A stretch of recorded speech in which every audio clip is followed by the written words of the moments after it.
¿Quieres conocer más sobre tu fe? Estudiemos juntos el Catecismo de la Iglesia Católica. Bienvenidos. Yo los invito a que iniciemos con un momentico de oración, acercándonos a Dios, que Él sea el que nos guíe. En nombre del Padre, del Hijo y del Espíritu Santo. Amén. Tu gracia, Señor, inspire, sostenga nuestro trabajo para que todo Él brote de Ti como de su fuente y tienda a Ti como a su fin. Por Cristo nuestro Señor.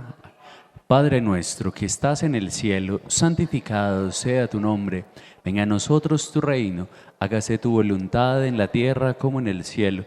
Danos hoy nuestro pan de cada día, perdona nuestras ofensas, como también nosotros perdonamos a los que nos ofenden.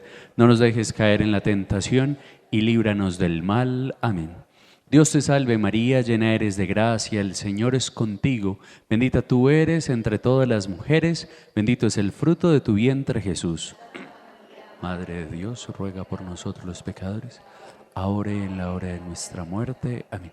Gloria al Padre, al Hijo y al Espíritu Santo, siempre por los siglos de los siglos. Amén. En nombre del Padre, del Hijo y del Espíritu Santo. Amén. Bueno. La semana pasada concluimos con el último de los con el numeral 26, que era sobre la fe. Hoy yo voy a intentar que nos acerquemos al numeral 27 del Catecismo. Seguimos en la primera sección del Catecismo, que es sobre la profesión de fe, es decir, sobre el credo, en el capítulo primero que se llama El hombre es capaz de Dios, una expresión latina que después veremos, que es el hombre capax Dei, que lo utilizaban los padres de la Iglesia, y el numeral de hoy se centra en una subsesión que se llama el deseo de Dios. Entonces vamos a leer el numeral. Dice así: el deseo de Dios está inscrito en el corazón del hombre, porque el hombre ha sido creado por Dios y para Dios, y Dios no cesa de atraer al hombre hacia sí. Y solo en Dios encontrará el hombre la verdad y la dicha que no cesa de buscar. Y el numeral cita un documento del Concilio Vaticano II, que ustedes ven la abreviatura al final, GS, que significa Gaudium et Spes, que es un documento del Concilio Vaticano II, una de las constituciones apostólicas que habla sobre la Iglesia y el mundo, cómo la Iglesia es luz de los hombres en el mundo de hoy. Y la cita que trae el catecismo del numeral 19 dice: la razón más alta de la dignidad humana consiste en la vocación del hombre a la comunión con Dios. El hombre es invitado al diálogo con Dios desde su nacimiento, pues no existe sino porque, creado por Dios por amor, es conservado siempre por amor, y no vive plenamente según la verdad, sino reconoce libremente aquel amor y se entrega a su Creador. Hasta ahí el Concilio Vaticano II. Entonces vamos a intentar como acercarnos a este misterio que nos propone este numeral, que es hablar del deseo. Frances Grane, en un libro que se llama Alimento del Ser Infinito, que es un libro sobre la Eucaristía, comienza diciendo esto: somos seres de deseo. El deseo adquiere diferentes formas y espera diferentes respuestas, pero nada de lo que hay en el universo creado lo puede saciar, porque es infinito. He aquí la paradoja: un ser finito como el hombre, vulnerable, moral, caduco y efímero, experimenta un deseo infinito, un anhelo que lo trastoca y lo inquieta. Con este anhelo tiene que vivir y con este anhelo morirá. De nada vale tratar de responder con objetos de este mundo, pues nada le llena lo suficiente. Nada aquieta su corazón, desgarrado por ese deseo. El deseo, como dice Ernest Bloch, persiste como deseo. La vía de la extinción del deseo tampoco es la idónea, porque el deseo es una dimensión constitutiva del ser humano y al intentar extirparlo se niega inmediatamente la condición humana. Podemos, eso sí, administrar los deseos, jerarquizarlos y liberarlos de muchos objetos, pero nunca del mismo deseo. También es baladí ofrecer objetos finitos para saciar ese deseo infinito. Esta es la gran trampa del materialismo consumista. La experiencia de la carencia persiste. Nada llena el pozo, nada satisface totalmente. El deseo infinito anhela un tú infinito. Hasta ahí el autor Grané. ¿Qué les quiero decir con esto? Les quiero decir que nosotros mismos necesitamos hacer un examen de nuestro corazón y descubrir que nosotros somos seres llenos de deseo todo el tiempo. Y si no, ¿quién no desea algo? Todo el tiempo tenemos anhelos, todo el tiempo estamos buscando algo, todo el tiempo. Es que eso hace parte de nuestra naturaleza. El deseo, por tanto, no es malo. El deseo nunca es malo y ahorita lo veremos, que la diferencia entre el cristianismo y las religiones de Oriente es el deseo. Para los orientales, por ejemplo, el budismo dice que la felicidad es aprender a renunciar al deseo. Los cristianos no pensamos eso. Los cristianos no pensamos que la felicidad está en la renuncia al deseo, sino que los cristianos pensamos que está en el jerarquizar el deseo.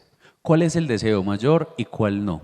Ahorita lo veremos también desde el aspecto psicológico.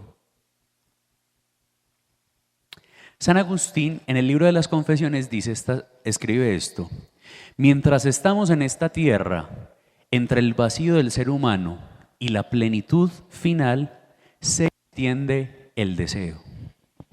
Entonces, ¿qué dice Agustín en esa expresión? Que el deseo solo es para los seres vivos. Cuando uno muere, no tiene deseos. No tiene deseos. Porque sus deseos ya fueron satisfechos. El alma se ensancha con el deseo que busca. Como el amor de aquí abajo no nos puede saturar, entonces engendra el deseo. Estoy ante ti con todo mi deseo, le decía Agustín al Señor. O hay otra expresión de Jalá al-Din Rumi del siglo XIII que dice: mientras el sediento busca el agua está buscando también al sediento. Es eso, y eso es un movimiento importantísimo del deseo. No solo es que yo busco lo que deseo, sino lo que yo deseo también me busca a mí. Y esa es la gran concepción cristiana del deseo. Incluso en español lo utilizamos con el genitivo. Ustedes saben que hay genitivos en español. El genitivo es la partícula de. Uno busca, hay una doble diferencia en el genitivo. Hay un genitivo subjetivo y un genitivo objetivo. Eso lo veremos ahorita. Entonces, cuando uno dice deseo de Dios, uno puede referirse a un deseo objetivo o a un deseo subjetivo. ¿Qué quiere decir eso? Quiere decir que el deseo yo lo busco a Él, a Dios, o Él me busca a mí. Es el doble movimiento. Nunca solo es una parte, es el doble. Y en la Escritura también se hace presente eso. Y si no, piensen en el Salmo, como busca la sierva corrientes de agua, así mi alma te busca a ti, Dios mío. Tengo sed del Dios vivo. ¿Cuándo entraré a ver tu rostro, Señor? Es decir, que eso hace parte de nuestra misma lógica espiritual. El deseo, el que no desea, pues no está vivo. Eso hace parte de nosotros. Entonces no es algo a lo que haya que renunciar, sino que hay algo que hay que priorizar.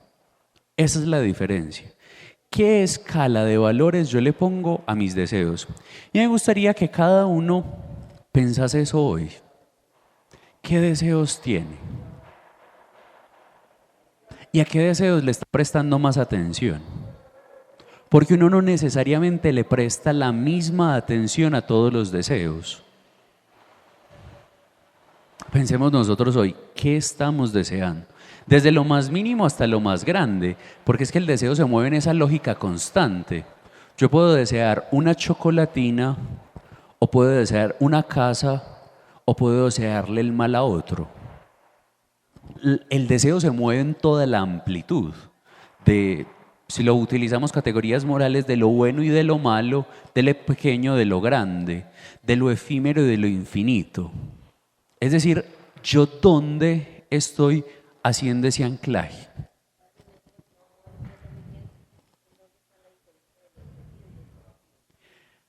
Del objetivo y lo subjetivo en el deseo. Entonces, el deseo objetivo es yo busco a Dios. El deseo subjetivo es Dios me busca a mí. Es la doble lógica del deseo. Yo lo busco a Él o Él me busca a mí.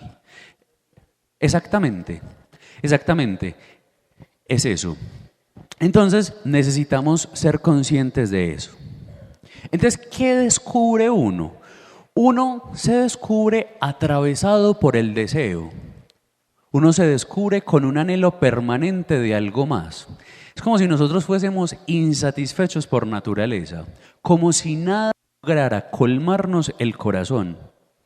Y deseo de todas formas y de toda especie, luminosos y oscuros, alcanzables e imposibles, ágiles y obsesivos, permitidos o prohibidos, atávicos y sutiles, siempre nuevos y siempre antiguos. Deseo que en su aparente dispersión son la expresión de una única pasión, vivir. Uno, ¿por qué desea? Uno desea porque está vivo. Por eso desea uno. El impulso de la vida entonces se despliega en nosotros y se expresa a partir del deseo. Y aquí ya voy a hacer una acotación psicológica. Hay un psicoanalista que se llama Carl Jung y Jung escribe un librito que se llama El encuentro con la sombra. Y entonces Jung comienza a describir eso, comienza a describir la paradoja de por qué en ocasiones nosotros hacemos ciertas cosas. Y entonces Jung llega a la conclusión que es el deseo, que en nosotros es como si habitase una sombra oscura y que esa sombra, solo cuando la encontramos, se puede convertir en luz. Pero mientras uno no encuentre esa sombra en su propia existencia, uno siempre va a tener deseo. Entonces, lo decíamos la semana pasada, uno tiene capacidad de hacer el bien, pero también de hacer el mal. Y en el deseo pasa exactamente lo mismo. Lo mismo, nosotros somos seres atravesados por el deseo y somos capaces de hacer las dos cosas, los dos polos constantemente. Entonces, la insatisfacción es el estado del hombre. El hombre es por naturaleza un ser abierto al deseo. Y esto lo podemos ver tanto en nuestra propia vida como en la historia de la humanidad, en la historia de la literatura, de la filosofía, en definitiva en la historia del hombre. El hombre es y lo que lo diferencia de los animales es el deseo. Tiene un deseo trascendente. Quizá un animal también puede desear un trozo de carne, puede desear por su instinto natural el agua, o puede tener la necesidad de satisfacer su deseo de hambre, lo satisface, pero él no tiene deseo relacional, trascendente. Él no es capaz de eso, un animal no es capaz de un deseo trascendente. En cambio nosotros sí tenemos la capacidad de un deseo trascendente. Uno es capaz de pensar un poco más allá, uno es capaz de medir consecuencias, uno es capaz de revisar su propia vida y abrirse a la experiencia de Dios. Uno es capaz de acercarse al otro y pedirle perdón. Son deseos de trascendencia. Con otra palabra, un deseo de alteridad. El hombre entonces no es capaz de satisfacer nada temporal. O digámoslo con otra palabra, no es capaz de saciar lo contingente. es decir, lo que tiene una duración determinada. El hombre no se conforma con lo transitorio, con lo caduco, sino que tiene una expectativa más grande, un anhelo interior profundo, algo grandísimo, algo eterno. Y a priori vamos a decir que no sabe lo que es porque no ha ordenado su deseo. Uno en ocasiones desea, pero no sabe lo que desea, porque uno no se ha puesto a reflexionar en ese punto. ¿Qué es lo que yo estoy deseando o buscando? El hombre mismo entonces entra en un diálogo con su deseo. Y nosotros estamos movidos por los propios deseos. Y a eso en ciertas ocasiones le podemos llamar egoísmo. Cuando yo me dejo llevar por mis propios deseos sin pensar en el otro, eso se llama egoísmo. Cuando yo no pienso en los deseos míos y no me acuerdo que al otro lado hay otro, eso se llama egoísmo. Decimos que tenemos tantos deseos que a veces no sabemos de qué tenemos deseo. Pensamos que ese deseo se puede satisfacer en nuestra propia vida.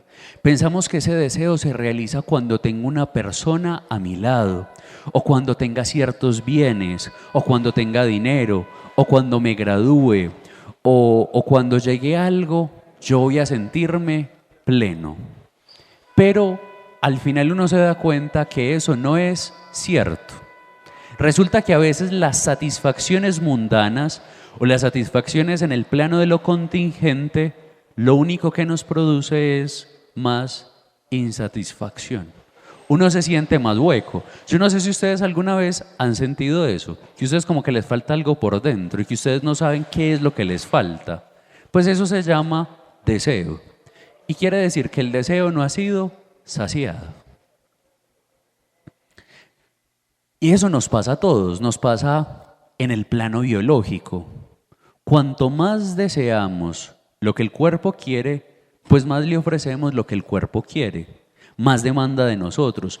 Por ejemplo, cuanto más deseo de comer tenemos, más comemos, pero al final se vuelve insaciable el deseo de comer. Y comemos y comemos y comemos, y nos volvemos insaciables. Y somos satisfechos por un instante, pero después ese deseo vuelve de nuevo. O cuando uno duerme, uno dice, hoy dormí 10 horas, mañana no voy a tener sueño. Y al otro día se levanta y antes más sueño tiene. Es como si uno se volviese insaciable. Este deseo de lo eterno entonces no se satisface con funciones vitales. Hay un psicólogo que se llama Abraham Maslow y él propone una escala o más bien una pirámide de necesidades. ¿Qué dice él? Él dice que hay necesidades humanas y él las divide en 5 categorías. Fisiológicas es la más baja, luego seguridad, luego lo social, luego la estima y por último la autorrealización. Según Abraham Maslow, las necesidades, como son una pirámide, a uno le toca comenzar a saciar las más bajas para por último llegar al grado mayor y saciar la más importante. Entonces, ¿qué dice él? Él dice que las personas estamos impulsadas constantemente a satisfacer nuestras necesidades más bajas, más básicas, y cuando se suplen nosotros comenzamos a aumentar los deseos de un modo diferente. ¿Qué dice él? Las necesidades fisiológicas, ¿cuáles son? Son las más básicas, son la supervivencia. Entonces, ¿uno qué necesita para sobrevivir? Respirar, comer, beber, dormir, necesidad de refugio. Es decir, que cuando yo cubro esas necesidades puedo seguir al segundo peldaño. ¿Qué son las necesidades de seguridad? ¿Qué es las necesidades de seguridad? La salud, el trabajo y sentirme en un refugio, es decir, tener una casa. Y una vez cubiertas esas y yo sintiéndome protegido y seguro, yo paso a las necesidades sociales. es decir, a las necesidades de amor y de pertenencia. ¿Qué es eso? Es la necesidad de yo relacionarme con otros, es la necesidad del afecto, de la amistad, de la pertenencia a un grupo, de sentirme en compañía. Y cuando yo tengo ese tercer peldaño listo, paso al cuarto, que es la necesidad de estima. Es decir, que los otros me reconocen y me respetan. Que en otras palabras es que yo tengo autoestima y confianza en mí. Y cuando ese peldaño está satisfecho, paso al último, que se llama autorrealización. Y él dice que es el peldaño en el cual nosotros deseamos creatividad, espiritualidad y aceptación. ¿Por qué les planteo esto? Porque según Maslow, no es una teoría definitiva, pero quizá nos puede ayudar. Uno no busca los deseos mayores hasta que primero no está satisfecho lo más bajo. Es eso. Uno necesita tener ciertas cosas resueltas, entre comillas, si se pueden decir así, para tener un deseo mayor. Ya le doy la palabra. San Felipe Neri, perdón, decía una expresión. Decía, denles el pan y denles el paraíso. En otras palabras, ¿qué quería decir Felipe Neri en el oratorio en Italia? Que a un niño no le entraba el evangelio sin comida. A uno no le entra Jesús si uno no tiene la barriga llena.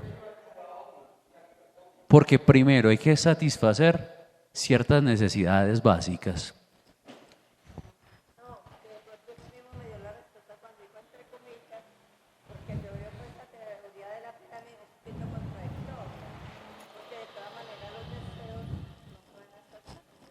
Plenamente, es verdad.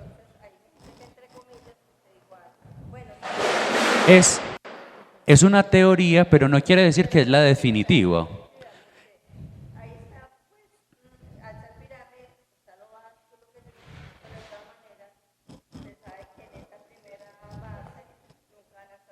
Sí,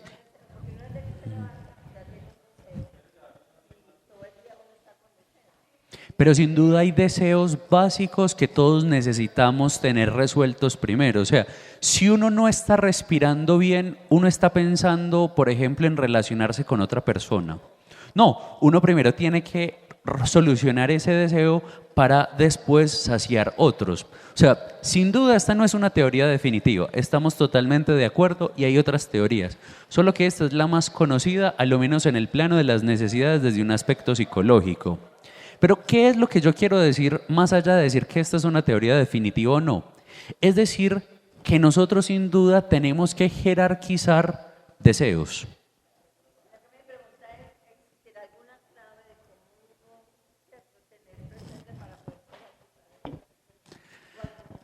Pero es que esto no es, a ver, esto no es una lista definitiva.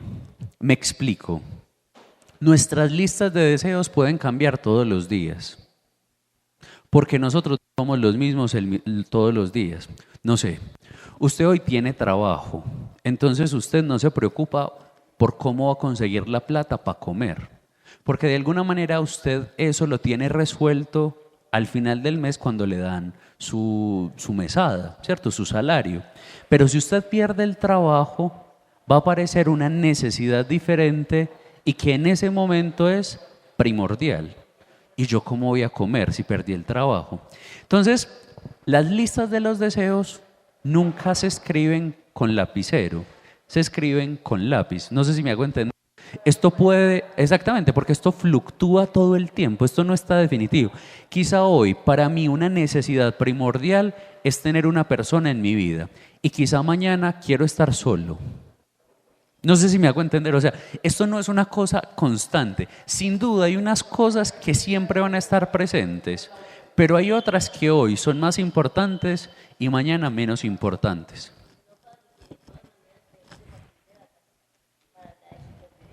Ajá,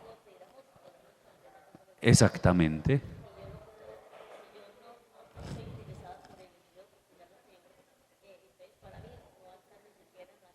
exactamente. Exactamente. Los deseos cambian en el tiempo porque nosotros cambiamos. Y eso mismo aplica para Dios. Quizá nuestro deseo de Dios diariamente no es el mismo, porque nuestra vida no es la misma todos los días. Entonces nuestro deseo de Dios también puede fluctuar en el tiempo. ¿Perdón?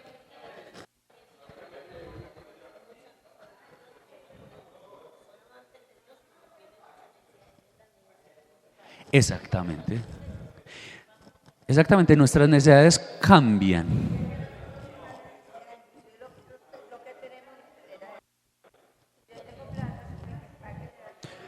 Unos deseos diferentes, exactamente. Si yo tengo plata, se van a crear unos deseos diferentes de si no los tengo. ¿Cierto? Entonces, por eso les digo que esto no es esta pirámide no es una teoría definitiva, pero quizá nos puede ayudar a nosotros a evaluar pues algunas cosas de nuestra vida, si estamos haciendo una correcta jerarquización. Entonces, el deseo siempre sigue abierto. El deseo es precisamente uno de los caminos más claros de acceso del hombre a Dios, la vía desiderativa. Dios parece que moviese nuestros deseos. Y si no, piensen en el texto bíblico del profeta Oseas en el capítulo 11, versículo 4, quien dice por boca de Dios: con lazos de amor los atraía hacia mí. Dios tenía el deseo y de alguna manera el amor es un deseo, nos atraía con ese lazo de amor hacia Él. Es decir, que Dios también por la vía del deseo nos puede llevar a Él.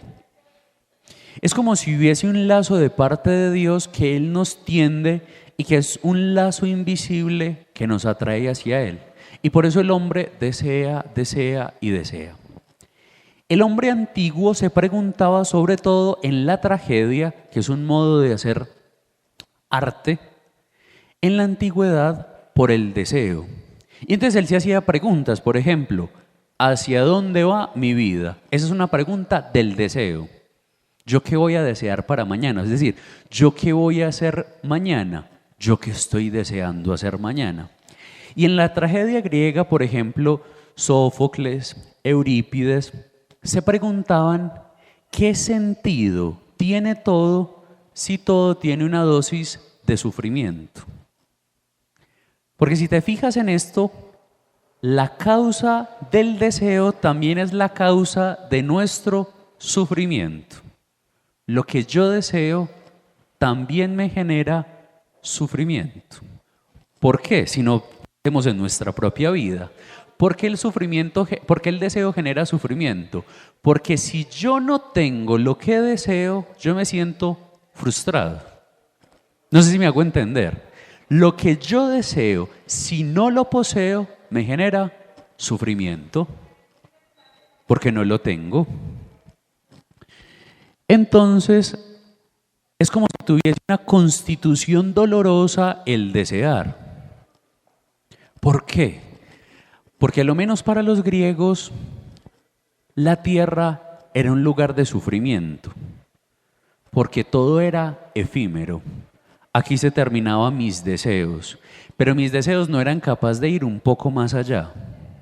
El hombre se ve en esta tierra entonces como un extranjero sin poder responder ni siquiera a las preguntas más fundamentales de su existencia. Pero los místicos sí fueron capaces de dar una respuesta. Y si no, piensen en Juan de la Cruz. Yo hoy me voy a referir a los santos carmelitas para hablar del deseo, pero eso no quiere decir que ellos son los únicos que lo hablan. Hay otros también, pero hoy me voy a referir a la escuela carmelitana. Y si no, piensen en Juan de la Cruz, que en el poema de la noche dice esta expresión. Miren esta expresión tan profunda.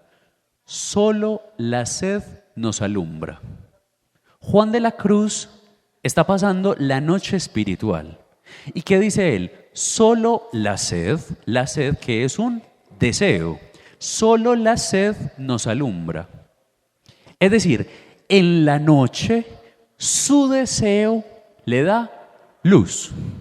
Ustedes sí ven lo complejo y paradójico de eso. que en la noche mi deseo se puede convertir en mi salvación.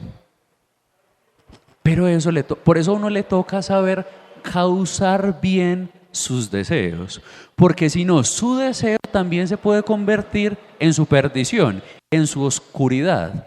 Pero hay deseos que a mí me pueden salvar la vida. ¿Verdad?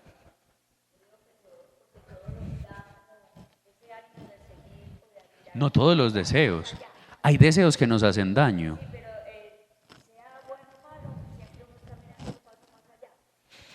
O sea, el deseo tiene una capacidad esperanzadora, eso es cierto, pero no siempre el lugar que nos lleva es el lugar de la luz. También me puede llevar el deseo al lugar de la oscuridad y sumirme más en la oscuridad y sumirme más en el vacío. Un deseo también me puede hacer sumir más en el dolor. Por ejemplo, este caso, desear morir. Pero, por ejemplo, desear morir. ¿Por qué deseo morir? ¿Deseo morir para que se termine mi sufrimiento o deseo morir para encontrarme con Dios? No es lo mismo. Uno me lleva al sinsentido de la vida. Yo quiero morir para que se acabe mi sufrimiento. Eso me lleva al sinsentido. O sea, mi vida actual no tiene sentido. Exactamente. Pero otra cosa es el deseo de, yo quiero morir. Pablo dice que él se quiere morir. Porque entre muchos es lo mejor. Pero ¿por qué dice Pablo que él se quiere morir? Para ver a Dios, para estar con Dios. Pero no se quiere morir porque él no le encuentre sentido de la vida. No sé si me hago entender. Entonces miren que los deseos no necesariamente todos nos llevan a la luz.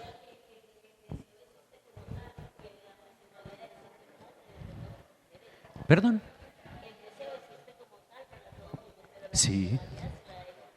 Sí, claro. O sea, exactamente. El deseo no se puede juzgar con categorías morales. El deseo no se puede juzgar como bueno o como malo. Porque es que el deseo no admite eso. Es lo que yo hago con mi deseo. Exactamente, la objetividad se la da el hombre, pero el deseo en sí mismo no es ni bueno ni malo. Y si no piensen en ¿las emociones son buenas o son malas? Ninguna de las dos. Una emoción no es buena ni es mala. Que yo tenga rabia no es bueno ni es malo. Es lo que yo hago con mi rabia lo que le da una categoría moral de bondad o de maldad. Pero en sí misma la emoción no es ni buena ni es mala.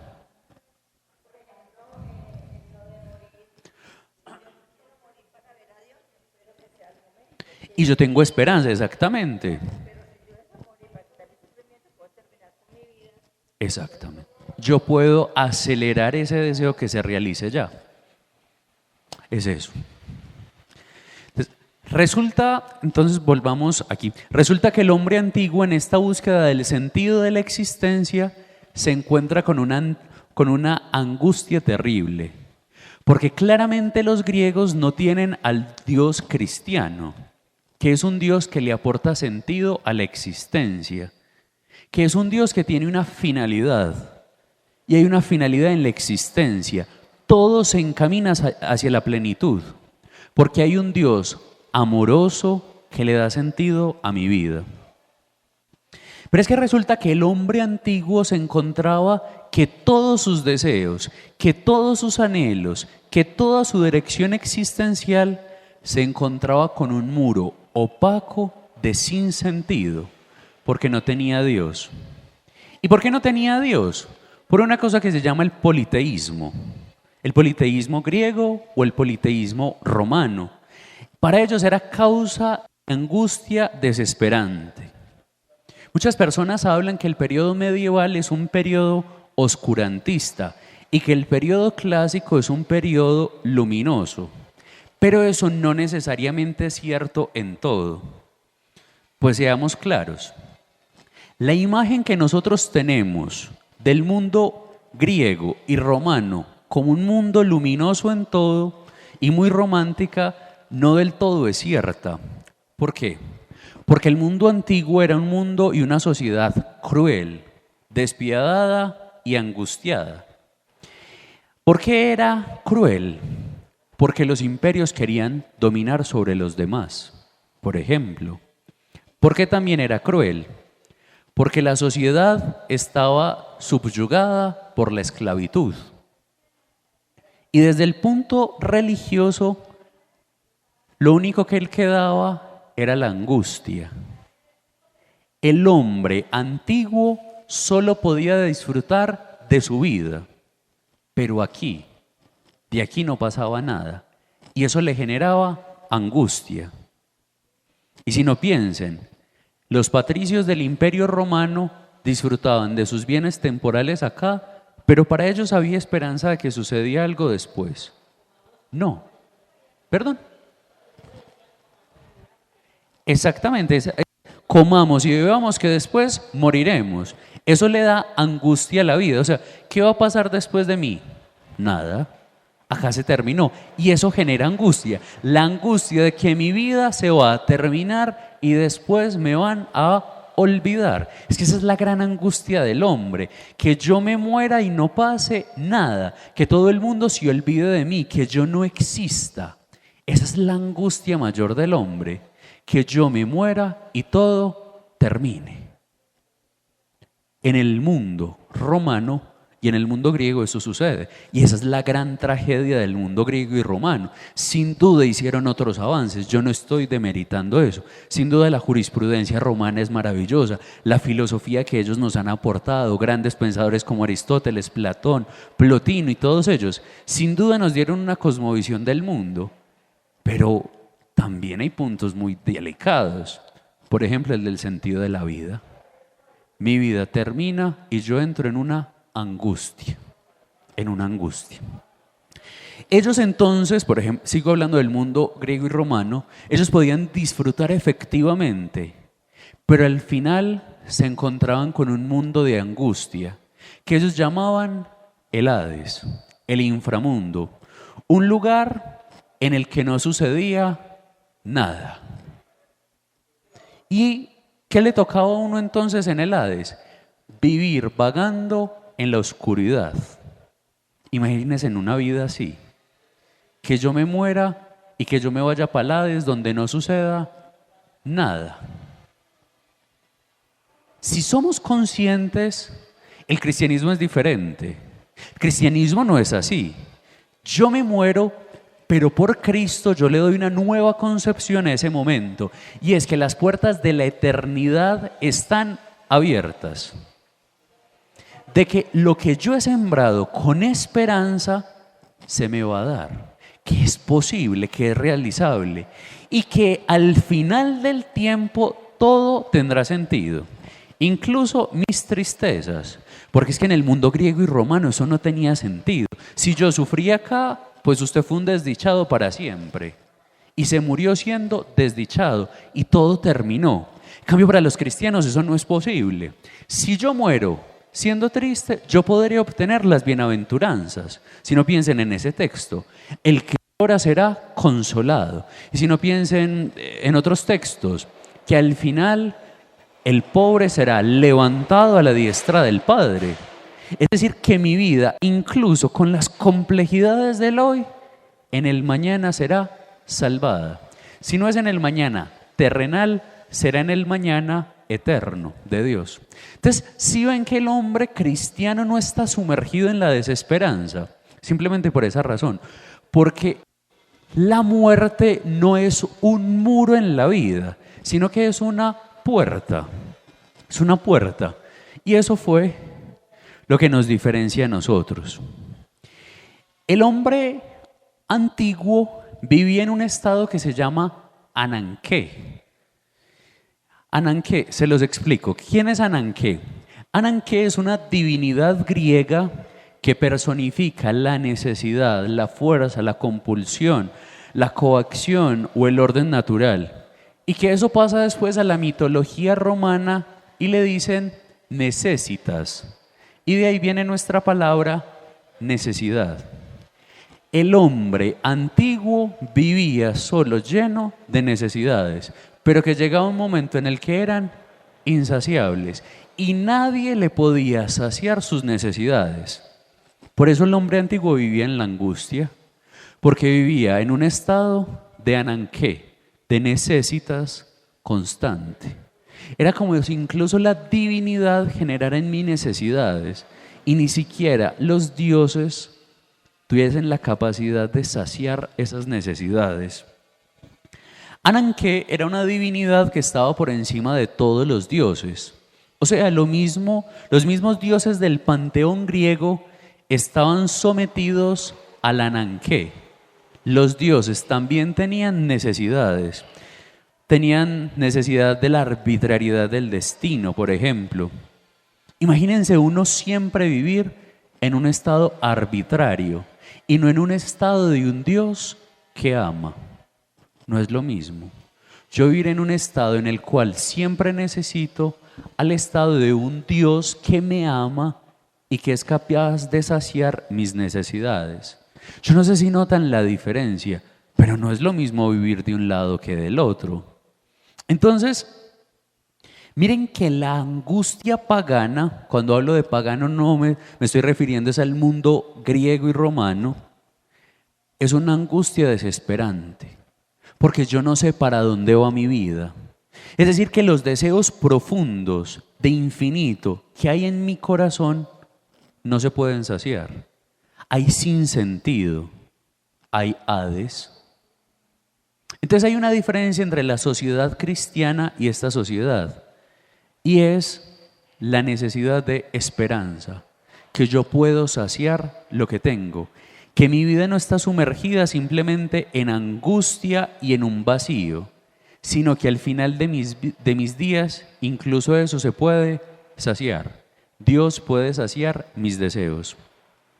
Muchos santos y muchos místicos han reconocido que se sienten llamados por Dios a una vida plena y que Dios es el que mueve sus deseos.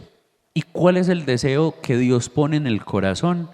El deseo de la plenitud. Una plenitud que estaba completamente velada en un corazón pagano. En cambio, el corazón cristiano es un corazón esperanzado. Un corazón que en definitiva sabe que siempre lo mejor está por llegar. Y esto, en las peores circunstancias de la humanidad, también se ha podido vivir. Si no piensen en la Segunda Guerra Mundial. Si yo tuviese un muro acá al frente de mí, mi vida se terminó y no va a pasar nada. Pero los cristianos no pensamos eso. Los cristianos pensamos que incluso después de la muerte, Dios me resucita y me devuelve la vida. Es decir, que mi vida no ha terminado. Y eso le devuelve esperanza. Porque las condiciones materiales y físico-espaciales de esta tierra no me supeditan a mí. Mi vida no termina aquí, comienza. Entonces miren que es diferente lo que vivimos.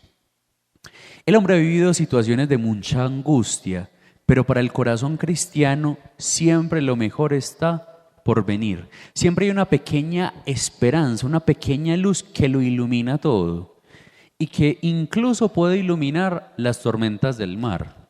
Siempre hay una estrella que está detrás de las nubes que nos guía en cierto sentido a pesar de las tormentas, de las tempestades, de las desgracias que nos toca vivir constantemente.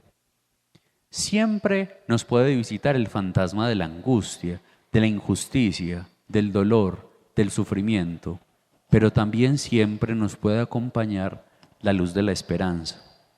San Agustín inicia las confesiones, su libro de las confesiones, diciendo esto: nos has hecho para ti y nuestro corazón está inquieto mientras no descanse en ti. Otra frase llena de deseo: mi corazón solo descansa cuando tú me das descanso, cuando yo te encuentro. Isabel de la Trinidad, en una carta del 15 de julio de 1903, una mística también carmelitana francesa, hablando de la sed de infinito que Dios pone en el corazón, dice esto: ha puesto en mi corazón una sed de infinito y una necesidad tan grande de amar que solo Él puede saciar. Por eso voy a Él como el niño a su madre, para que lo llene todo y lo invada todo y me tome y me lleve en sus brazos. Creo que tenemos que ser sencillos con el Señor. Y si no, San Juan de la Cruz también dice otra expresión. Miren esa expresión tan linda. El corazón del hombre no se satisface con menos que infinito.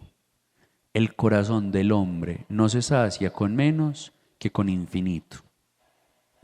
Porque todo lo finito le queda cortico, no lo sacia. San Juan de la Cruz habla que tenemos unas profundas cavernas del sentido. Nuestra forma de percibir el mundo, nuestro conocimiento del mundo, no son más que cavernas inabarcables y que se puede meter todo lo que uno quiera ahí, pero que nunca se llenarán totalmente, sino que siempre le faltará algo más. Pero él dice una cosa muy interesante. Pero uno cree que cualquier cosita puede llenar el alma. No porque está, miren ese ejemplo tan paradójico, no porque está tapada la boca de la cueva, quiere decir que la profundidad de la caverna ha sido saciada, sino que sigue estando vacía. Miren esa imagen tan particular que pone Juan. No porque aparentemente yo vea que está lleno, quiere decir que está lleno. Y si no, piensen en los muros. Hay muros que son huecos y yo los puedo ver aparentemente rellenos, pero ¿están llenos? No, simplemente están tapados una partecita. Pero eso no quiere decir que están saciados. A uno le puede pasar lo mismo. Uno puede tapar la boca del deseo, pues, siguiendo utilizando la imagen de la caverna, pero eso no quiere decir que adentro no haya que no haya vacío. Puedes seguir habiendo vacío en el interior. Santa Teresa de Ávila escribe un poema que se llama Alma, buscarte has en mí. Le dice así: alma, buscarte has en mí, y a mí buscarte has en ti. De tal suerte puedo amar, alma, en mí te retratar, que ningún sabio pintor supiera con tal primor tal imagen estampar. Fuiste con amor criada, hermosa, bella, y así en mis entrañas pintada, si te perdiere mi amada, alma, buscarte has en mí.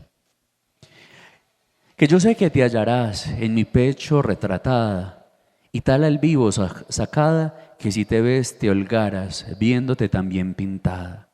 Y si acaso no supieres dónde me hallarás a mí, no andes de aquí para allí, sino, si hallarme quisieres, a mí buscarme has en ti. Porque tú eres mi aposento, eres mi casa y mi morada. Y así llamo en cualquier tiempo, si hallo en tu pensamiento estar la puerta cerrada. Fuera de ti no hay buscarme, porque para hallarme a mí bastará solo llamarme, que a ti iré sin tardar, y a mí buscarme has en ti.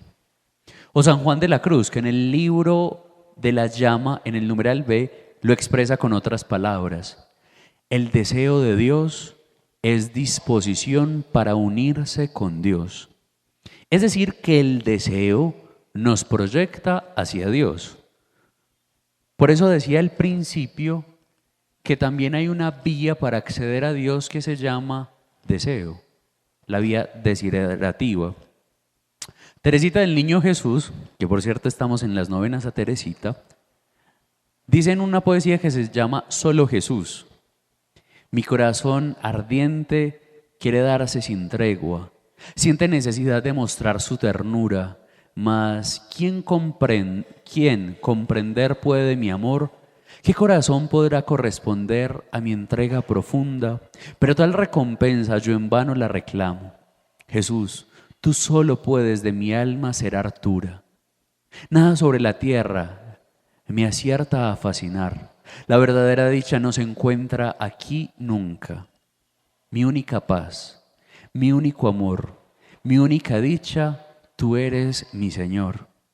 Tú supiste crear el corazón de madre. Entre todos los padres yo me encuentro en ti al más tierno, y me des tu corazón aún más maternal.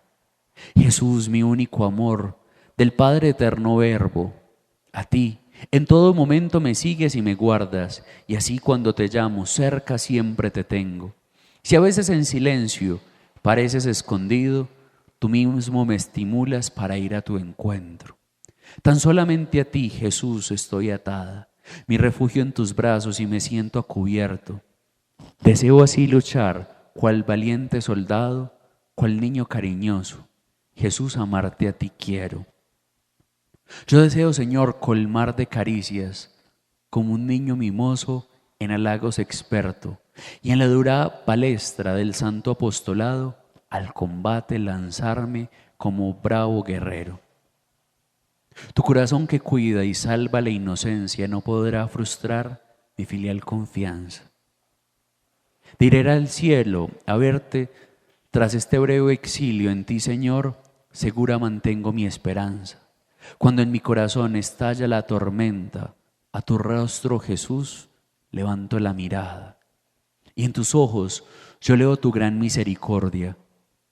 Por ti, si no existiera el cielo, hijo, hija, lo crearía.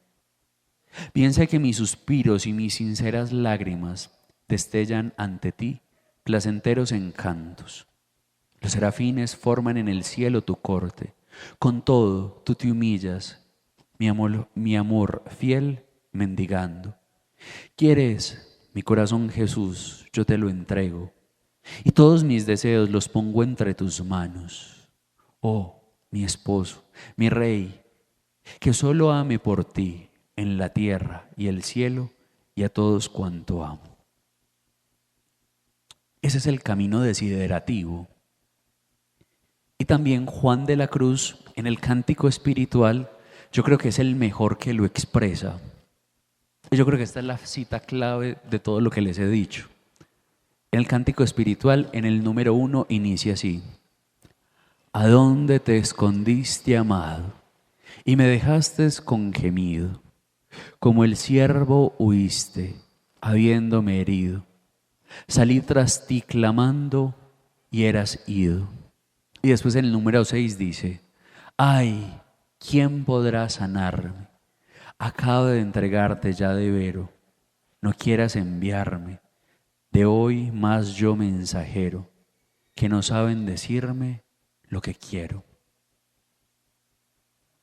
Miren esa expresión de Juan. ¿A dónde te escondiste, amado? Y me dejaste con gemido. Como el ciervo huiste, habiéndome herido. Salí tras ti clamando y eras ido.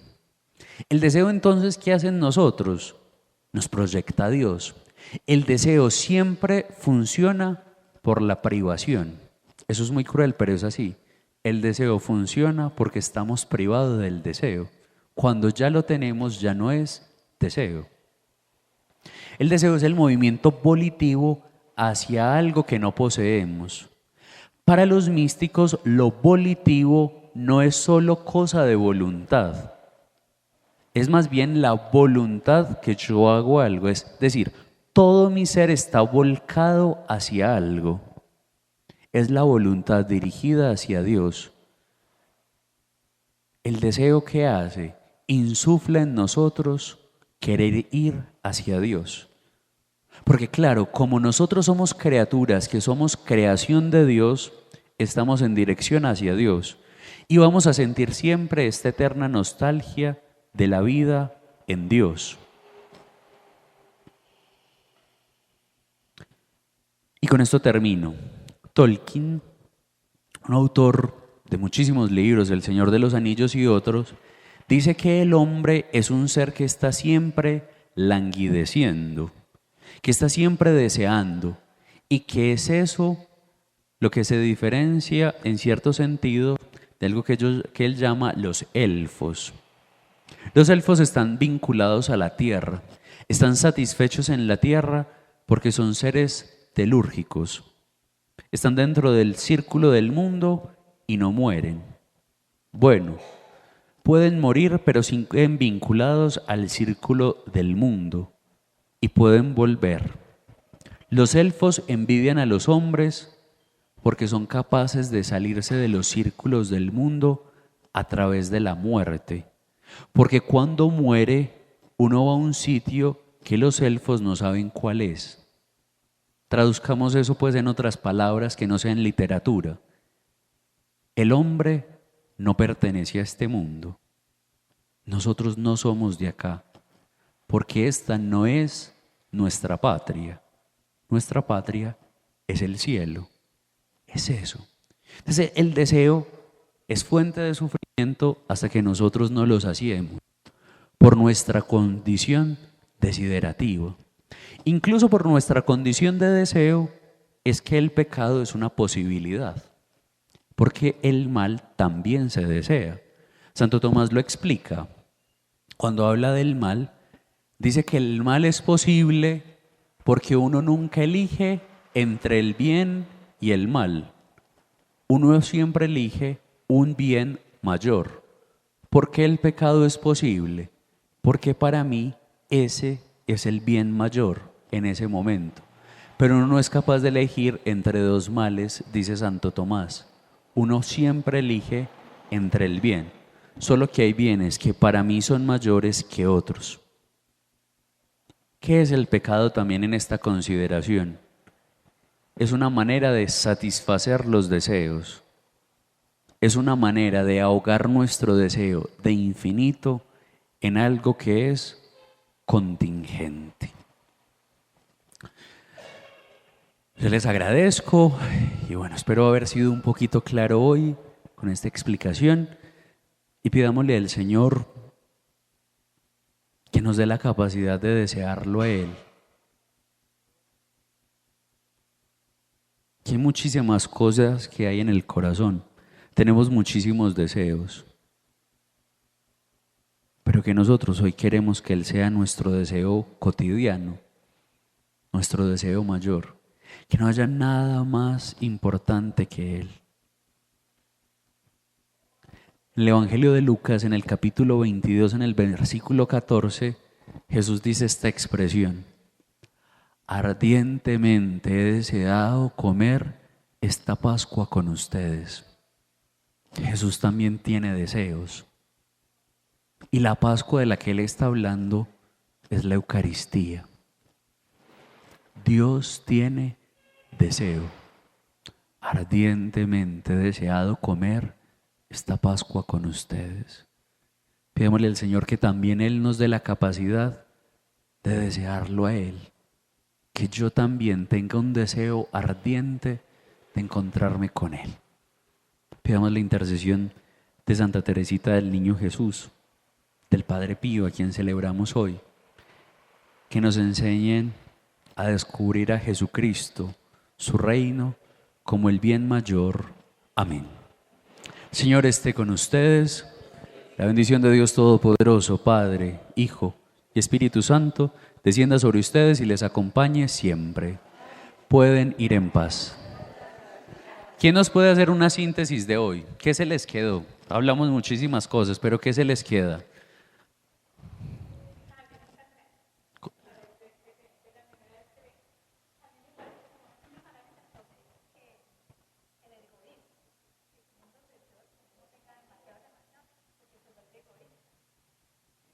¿Qué más se les quedó? Exacto.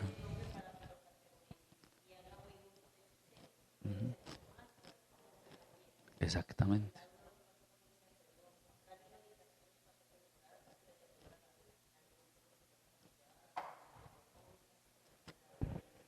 Está bien. ¿Alguien más?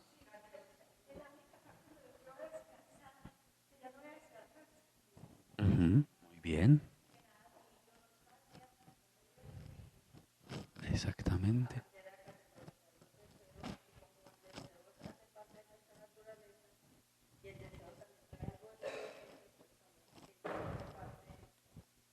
Benedicto XVI una vez fue al colegio de Bernardianos en París y entonces él hace un discurso sobre el deseo Y él se está refiriendo a los monjes benedictinos que estuvieron en el colegio de Bernardianos. Yo creo que alguna vez lo dije en el grupo de parejas. Y entonces decía Benedicto XVI en ese encuentro: el deseo de Dios y el amor por las letras son inseparables.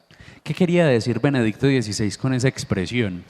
Que uno necesita también aprender a saciar sus deseos de ciertos modos. Entonces, por ejemplo, Benedicto XVI decía que un modo en el cual yo sacio mis deseos es por medio del conocimiento, y que incluso a Dios yo de alguna manera me puedo satisfacer de Él conociéndole, por ejemplo, por las letras sagradas, por ejemplo, por la escritura. Pero también hay otros muchísimos motivos por los cuales yo puedo saciar a Dios. Por ejemplo, yo ahora les puse ejemplos de la poesía, de la mística. Yo también puedo saciar mi sed espiritual pues en buenos libros. Entonces, también motivarlos a eso. Nuestro deseo de Dios también se puede saciar con las buenas lecturas. El amor de Dios y el amor a las letras son inseparables, dice Benedicto. Bueno, ¿alguien más? ¿Perdón?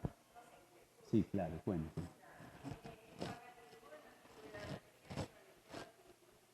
No,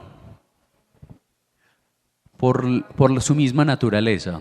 El paganismo en la antigüedad no es sinónimo de ateísmo, porque ellos vivían en el politeísmo, es decir, ellos creían, no tenían la concepción cristiana ni judía de Dios, cierto, pero creían en un ser trascendente, que no siempre es equivalente a lo que nosotros llamamos Dios, no siempre. Eso depende de la cultura, del lugar, del espacio. En cambio, el ateísmo, ¿cuál es la? A ver, en la actualidad uno tiene que diferenciar entre ateísmo y agnosticismo. El ateísmo es la negación de Dios, eso es ateísmo. Yo niego la existencia de Dios. El agnosticismo es la suspensión del juicio sobre un ser supremo. ¿Qué quiere decir? A mí no me importa si usted existe o no existe. En cambio, el agnosticismo era muy escaso en la antigüedad. En cambio, en la modernidad es muy común el agnosticismo más que el ateísmo. Yo me atrevería a decir, pues esa es mi percepción, pero ustedes no me tienen que creer eso. En la actualidad, más que ateísmo, hay agnosticismo. O sea, en ocasiones la gente ni se interesa por saber si Dios existe o no. Eso se llama agnosticismo. En cambio, el ateísmo es usted no existe. No sé si me hago la diferencia. Yo creo que nuestro mundo es más agnóstico que ateo. O sea, si usted existe o no existe, a mí me da lo mismo. En cambio, el ateísmo dice, usted no existe. O sea, yo ya hice un juicio de la razón y usted no existe. En cambio, el otro es la indiferencia total. Si usted existe, bien. Si usted no existe, bien. La vida continúa. ¿Quieres conocer más sobre tu fe? Estudiemos juntos el Catecismo de la Iglesia Católica.